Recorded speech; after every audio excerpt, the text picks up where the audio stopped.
of time when the enemy wants to destroy you, he's going to invade your tabernacle of praise. He's going to take you where he knows that if he touches on that area, your praise will diminish. He knows where he needs to settle.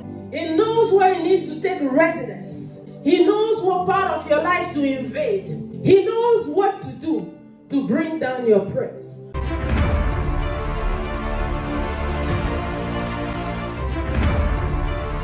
Take our Bibles and we will go in the book of 1 Samuel chapter 17. 1 Samuel chapter 17 verses 1 to 17 and then verse 50. It's kind of long, but let's bear with it here. Praise the Lord. And the word of God reads, "Now the Philistines gathered their armies together to battle, and were gathered at Succoth, which belongs to Judah. They encamped between Succoth and Azekah, and in Ephes Dammim.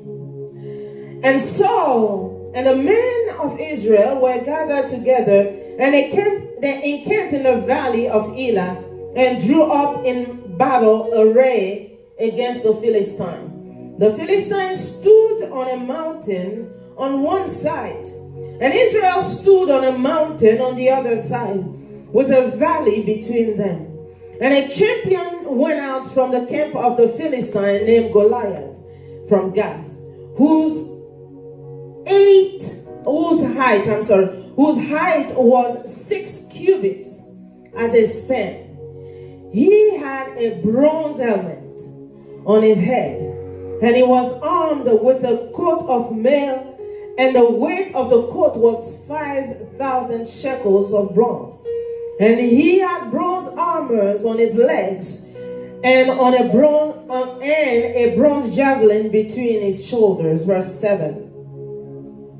"Now the staff of his spear was like a weaver's beam, and his iron spearhead weighed 600 shekels. And a shield bearer went before him. And then he stood and cried out to the armies of Israel and said to them, 'Why have you come out to line up for battle? Am I not a Philistine, and you the servants of Saul? Choose a man for yourselves and let him come down to me.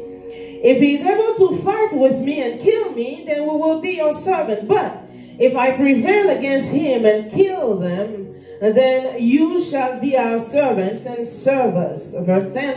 "And the Philistines said, 'I defy the armies of Israel this day. Give me a man that we may fight together.' When Saul and all Israel heard these words of the Philistine, they were dismayed and greatly afraid. Now David was the son of the Ephrathite of Bethlehem, Judah, whose name was Jesse, and who had 8 sons. And the man was old, advanced in years in the days of Saul. The three oldest sons of Jesse had gone to follow Saul to the battle. The names of his 3 sons who went to the battle were Eliab, the firstborn, next to him Abinadab, and the third Shammah. David was the youngest, and the 3 oldest followed Saul. But David occasionally went and returned from Saul to feed his father's sheep at Bethlehem." Verse 16. "And the Philistine drew near and presented himself 40 days, morning and evening. And then Jesse said to his son David, 'Take now for your brothers an ephah of this dry grain, and these 10 loaves, and run to your brothers and camp.'" Verse 50. The word of God says, "So David prevailed over the Philistine with a sling and a stone, and struck the Philistine and killed him. But there was no sword in the hand of David." Praise the Lord. Amen, amen. I just read to you a passage that somehow, either we know because we read it ourselves, or at least we heard of it. We know the story. David and Goliath, there are some songs and everything about it. But I want to share with you today kind of a personal study of this text, kind of a personal meditation. It's like, I'm not really gonna, it's not like a sermon. You know how you put together a sermon, there's an idea and you develop that idea and all of that. I want to read with you. We're just going to read this passage. And we're going to get some treasures out of it. And that's why I titled my word today to all of us, Treasures in the Story of David and Goliath. Treasures in the story of David and Goliath. Here we know that this is a story of a giant that got killed by a little boy. But let's go beyond that. If God took the time to lay out some details in his story, surely he has something for us. And as I was reading this, there are a few things that I was able to gather that I'm going to share with us. Praise the Lord. And so the word of God says that the Philistines gathered their army together to battle and were gathered at Sokosh, which belongs to Judah. First thing we need to think about here. The enemy, the Philistine, went and gathered in a place called Sokosh. And in that place, which means tent or tabernacle. Sokosh means tent or tabernacle. And Sokosh is located, it belongs to Judah. Judah means praise. And so the enemy goes and invade the tabernacle of praise.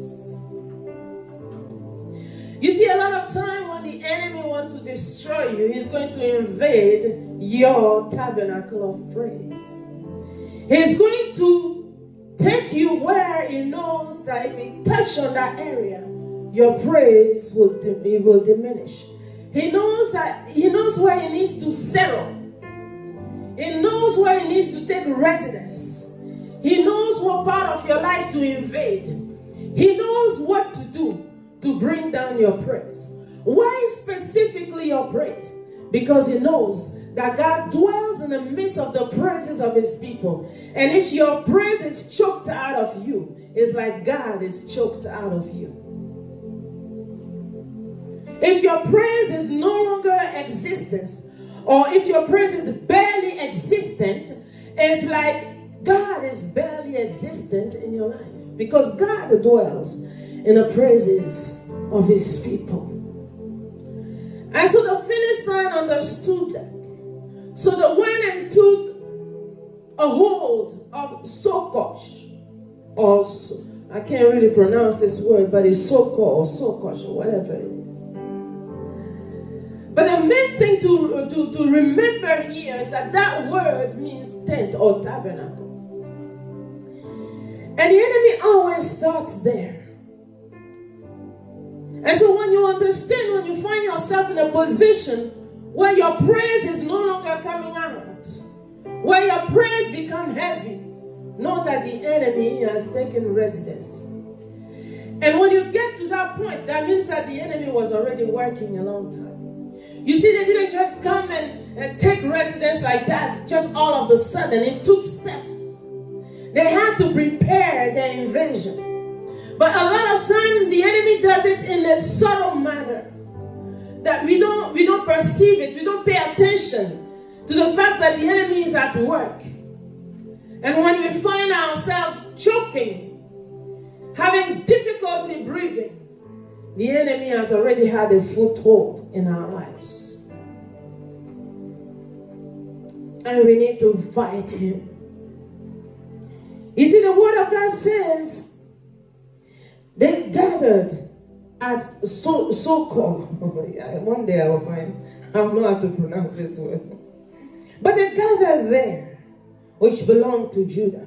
They encamped between Sokosh and Azekah in Ephes Dammim. I'm telling you, I'm sharing my meditation about this passage with you. Like, step by step, we'll get all the way to where we're going. But I believe we'll be enriched as we live here today. So they are between Succoth and Azekah. And Azekah is one of the places when the children of Israel left captivity, when they were released, when they were set free. That's one of the places where they were. And so the enemy is between the tabernacle and the praise, and the tabernacle and the freedom. It's between the tabernacle and the place of freedom. The enemy knows what to touch on. The enemy knows what to invade. And so he is preventing you from moving forward. He is blocking you. He has shackles around your hand. But you see, he places those shackles around your hand when you are least expecting. Before you know it, when you wake up and you're trying to move around, all of a sudden, you can no longer move because the enemy has already caused some damage. It's my prayer that when we are done here today, we are even more vigilant. Yes, we have been vigilant. Yes, we've been praying. But we need to be more vigilant, because this enemy of ours, as we saw the other day, he is walking about like a roaring lion, seeking whom he may devour. Praise the Lord.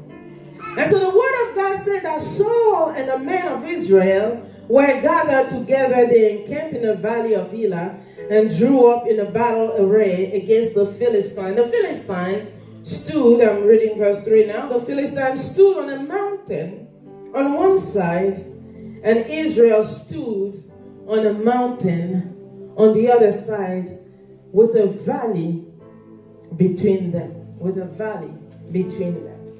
The valley is a place of distress. The valley is a place of difficulty. Yes, we understand that mountain symbolizes problem, but sometimes mountain also symbolize glory, because we go to the mountain of the Lord. Not to the problem of the Lord, but to the glory of God. So mountains sometimes symbolize a glory.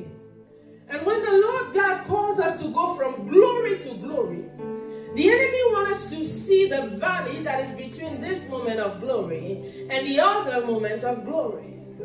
And so it's clearly stated here that with a valley between them. And you see, the enemy wants you, he wants you to focus on the impossibility. He will cause you to see the impossible. But what I like is that even as we were saying it and reading in the scriptures on Friday, that there is nothing impossible to God. So it may be a valley, but it's a valley that we can walk through. And as we walk through that valley of the shadow of death, we are not by ourselves. Amen. The Lord God is right there with us. And so there is this valley that He wants us to see. We are on one side of the valley, and the enemy is on the other side of the valley. I want to encourage someone today and say, on the other side of the valley, there is the victory over the enemy. Amen. Goliath is standing on the other side of the valley because you need to conquer that valley. Let me repeat it. Goliath is standing on the other side of the valley, on that mountain, because he wants you rather to conquer that mountain. Because when you descend Goliath on that mountain is yours to rule over. Hallelujah. Amen. And so verse 4 says, and a champion, not just anybody. You see, the enemy does not play with us. But it's also a sign that he knows who we are. See, I don't want this to be like some cliche, some things that we say to feel good. I want us to know that this is true. I want us to know that this is real. I want us to know that this has been proven over and over and over again. Against the army of God, they are enemies. But the champion of the army was sent to fight the children of God, or to fight the army of God. Not just the children of God, but to fight the army of God. Because when you talk about army, you're talking about those who are supposed to gain territory. When you talk about army, you're talking about those who are supposed to expand the kingdom of God. When you talk about army, you're talking about those who are supposed to overpower that darkness and bring the light of God to shine through that darkness. That's the army of God. And to come against this army of God, the enemy does not use any little wimpy demon. He uses the champion. A champion went out from the camp of the Philistine named Goliath from Gath. And the word of God takes the time to describe Goliath. See, God could have just said, oh, a champion went and fought the army. But the word of God took the time to describe this Philistine, his height, everything that he was carrying. A champion went out from the camp of the Philistine named Goliath, whose height was 6 cubits and a span. The enemy will always throw his best at you. The enemy will always prepare himself. When you see the story of Goliath here, you see that it was not just big and tall, but he was well armed. He had all the weaponry, he had all the equipment. Not only was it well equipped, not only did he have all the weapons that he needed, but he also had all the protection that he needed. If someone has all the protection, all the helmet and everything, helmet, all kind of protection, breastplate and everything, if you throw something at them, that thing will bounce back. So you see, Satan chooses his best, and he equips his best, and he protects his best. But what Satan forgets, and what we should remember, is that no matter how Goliath was protected, there was a spot that was vulnerable. There was a spot that David was able to throw a stone at. And that spot caused Goliath to crumble with his armor, his equipment, his height, his experience, everything about him. He found himself on the floor by a stone. Because there is always a place where the enemy who thinks that he is invincible, there's always a spot that is a weak link. There's always a spot that can be touched for him to be destroyed. And that spot is only known by God.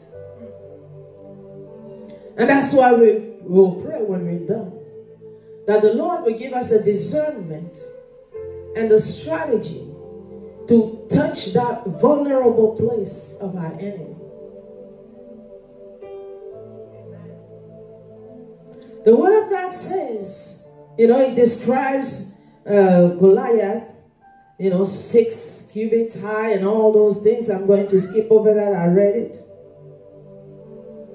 But he says in verse 8, then he stood and cried out to the army of Israel and said, why have you come out to line up for a battle? See, everything about Goliath was scary. Everything. His height, his armor, everything about his voice even. Everything was scary. And he is saying to the army of the living God, why did you even come out to fight against me? This is something that the devil tells us all the time. If you ever found yourself saying, oh, when I was in the Lord, I was fine. That's the devil telling you, why did you leave? To line up for battle. He is clearly saying, why are you coming against me? Why are you coming? Look at you. Why are you coming against me? You can't even resist me. You see, the devil has not changed the way he acts. He's just using a different verbiage. The word of God says, and still in verse 9, if he is able to fight with me, so he is telling them, bring me someone, bring me one of yours. Let me read the end of verse 8. The end of verse 8, sorry. End of verse 8, it says, choose a man for yourselves and let him come down to me. Choose a man for yourself and let him come down to me. Look at the arrogance of this guy. Not only are you occupying the land of the people, you are defying them, and now you tell them, let one of their people come to me. You, the one that is attacking, why don't you go first? Arrogant. The enemy has not changed. He is still arrogant today. And then verse 9 says, if he is able to fight with me and kill me, I can just imagine Goliath saying this. Just send me someone. If he's able to fight with me and kill me, then you will serve him. But I know that we'll be killing him. So you guys will be serving us. I can just picture this scene. And he's able to fight with me and kill me, then we will be your servant. But if I prevail against him and kill him, then you shall be our servant and serve us. Let me tell you that not only is Goliath's intention to destroy these people, that's his intention, but it is also Goliath's certitude that he is sure that he is going to kill them. He is sure that these people are going to end up serving. This is how the devil acts. The devil does not go into a battle for fight, just for the sake of fighting. He goes in a battle to win. And this is a mentality that we must have. See, he's in it to win, but we are in it to overpower him. We are in it to win. We are in it to win. We are not in it to just shrink and tremble in front of the devil. The word of God says, verse 10, and the Philistine said, I defy the army of Israel this day. This day. This day. You see, God has an appointed time, but the devil has an appointed time too. The devil also has an appointed time. The devil has a time that he has decided this is it. But what I like is that when I read the book of Genesis, it is God who set the sun and the stars and the moon to establish seasons, to establish time. This tells me that God is the master of times and circumstances. And because he's the master of time and circumstances, the devil, who is a thief, who comes to steal, kill, and destroy, he might have his day that he decided to finish with the children of Israel. He might have his day that he decided to finish with you and I. But what I know is that God also has his this day.